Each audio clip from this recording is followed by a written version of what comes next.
Hey everybody, so this is Dr. Hammer, and today I wanted to do a video on the top 5 reasons why I'm going to be your best doctor ever. Number one is that I spend time with you. So I am not covered by insurance and I only can run labs through insurance. I can get imaging through insurance, but my visit is cash pay only. And that is awesome for a lot of reasons. Number one is because I get to spend time with you. So I can charge what I think I'm worth and I can set however much time I want to spend with you. And so my new patient visit, I allot 2 hours. I do charge $300 for that 2 hour period. I charge what I think I'm worth, and I think after this video, you'll see why I'm worth that. The number one reason why I'm allowed to spend so much time with you is because I am not involved with insurance. Unfortunately, I think so. Patients come to me and they're like, man, I never get to hang out with my doctor. I'm in there for 5 minutes and then they're out there hustling, bustling, and I don't feel like I got what I came for. And unfortunately, I don't think that's their intention. I think it's the way that the insurance model is. When you take insurance, you only get reimbursed for certain things that you do. And in order to make a living on that and to make sure that you can pay your house, pay your loans, pay for your office, pay for your front desk staff, pay for your EMR, pay for all of those things, you kind of gotta go and you don't have a lot of time to just sit and chit chat. So I don't think it's their fault. I truly, truly believe that they want to hear you and spend time with you. They just don't have that opportunity. So the number one reason why I am going to be your best doctor ever is that I get to spend time with you. I choose to spend time with you and I charge what I think I'm worth so that I can make a living and spend time with you. So that's number one. Number two is that because I get to spend time with you, I actually get to listen to you. And this is not that other doctors don't listen to you. It's that because they don't have that time, they can't really like ask more questions and piece together the entire story. So I am able to sit here. You can tell me your whole story. I can listen. I can take notes. I can write down for questions, and then I can ask and re-ask questions and really dive into what is going on with you. And that allows me to unpack your whole story. So the other cool thing about being able to spend that kind of time with you is that I go from head to toe. What's going on with you? What's all of your history? Tell me more about like the mental status. Tell me more about what happened when you were a kid. Tell me more about what's going on in your life, the stress, the family, the drama, the work, all of that stuff. I get to hear about all of that stuff because I have that time. And then it allows me to listen and really hear what's going on. The other thing that's really important in the listening portion is that sometimes we get in this monotonous phase as doctors where we're like, oh, like labs say this, that means we need to do this.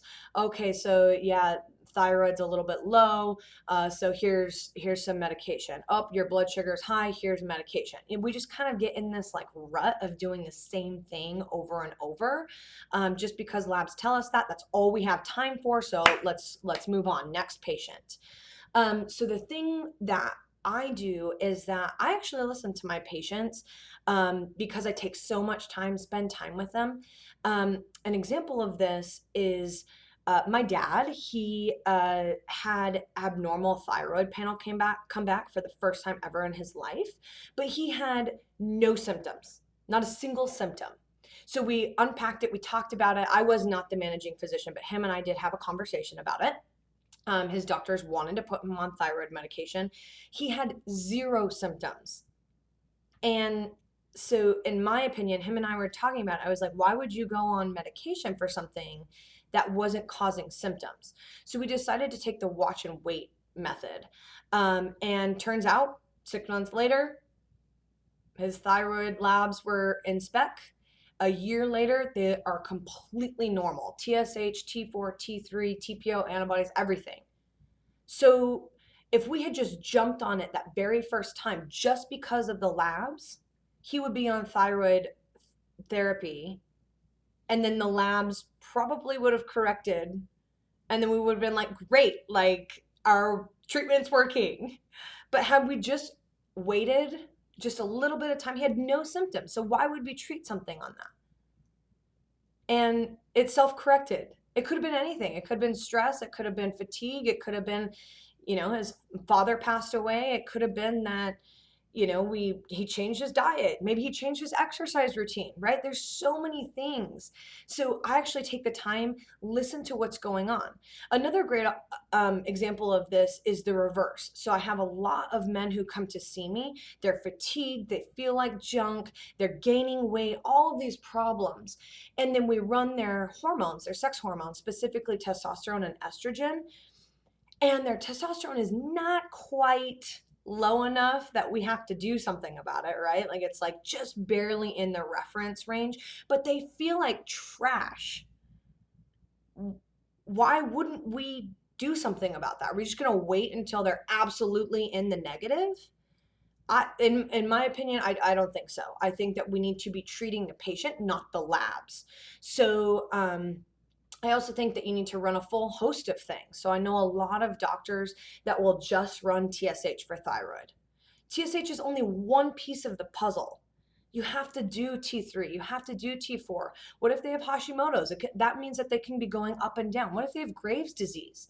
There's a whole host of other things that you got to test for. So we got to get the whole picture. So that's number two, is that I listen to you, I listen to your symptoms, I listen to what you're feeling. What are you coming in for? What's your life like? Tell me about what's going on with your work. Tell me what's going on with your family. And because we have so much time, we get to talk about all of that. Number three is that I am honest. So this could be a reason why you love or hate me. But I'm not willing to compromise honesty for your wanting to like me as a person. I will not tell you a lie. If you come and you are paying me big bucks for my medical opinion, I'm going to tell you my opinion. Now, that doesn't mean that we can't have fundamental differences. So a lot of you guys know that I eat a low carb diet. I do eat a significant amount of animal products. It has nothing to do with the fact that I dislike animals. It is that I truly believe that what I'm doing is best for my health. But that does not mean that I will not support you as a patient if you have a disagreement with me on that. I have plenty of patients who are vegan, vegetarian, plenty of patients who eat a high carb diet. I don't medically think that that is the best way to go for overall health. But if you come to me and you're like, this is not going to change, this is who I am, and we got to work around this, or maybe that's not causing you any problems. I see a lot of patients for just general wellness. I see a lot of athletes for different things, and maybe they're vegan or vegetarian, and they don't seem to be having any issues with that. Let's just continue with what you're doing. If that seems to be working for you, like I am all on board for that. I am here to support you no matter what. Because again, remember, number two, I listen to you. So if you come to me and you're like, this is non-negotiable, I'm like, all right, we're not going to have a conversation about that. I will do my best as a physician to help support you in that. And that often means supplements. Maybe that means B12 injections. Maybe that means hydration IVs somewhere. Whatever it is, I'm going to do my best to support you. And if you ask my opinion on that, I will tell you. But if you're like, that's a moot point, it's non-negotiable, period, end of story. All right, let's move on. Let's go to the next thing. How can I best support you next? Okay. So, yeah, I'm really honest. I'm not a yes man. If you ask me my opinion, and especially my medical opinion, you're paying me for that, I'm not going to lie to you. I'm not going to tell you what you want to hear. So if you're looking for a yes man or a yes woman, don't come to my office. I will tell you what I think is best for you. And if you can't handle that, then there's plenty of other doctors that may tell you that. So number four, I think outside of the box. I am not afraid to try things. So let's say you come in and you heard about something, you read this article, this is the new latest greatest thing, like whatever, and you want to give it a shot, I will do my own research. I will make sure that it's not going to be contraindicated for you. I'll make sure that it's very, very safe for you. And then, you know what, let's give it a shot. If that's safe for you and you read about it and you're really interested in something, I have your back. I am not afraid to go and try things, try new things, read new things. All of my conferences that I go to for my CMEs are things that are unconventional. I can reread my pharmacology books, and remember how pharmacology works from all the past medications that are already out there. I want to go to the conferences that are the brand new drugs. I want to go to the conferences that are the brand new, latest, greatest treatment modalities for things that we can't do anything about, like Parkinson's or MS, where people just feel like they're absolutely hopeless. I'm willing to go above and beyond and to look into things that may not work for everybody, but may work for somebody. And we're going to give it a shot and we're going to see if it works for you. I'm not afraid to do that. I don't need to sit here and stay in my box and be comfortable and rake in the dough. And you're not getting better. Like that's not my MO. So I sit here and I'm willing to try and try and try and try again. As long as it's safe for you.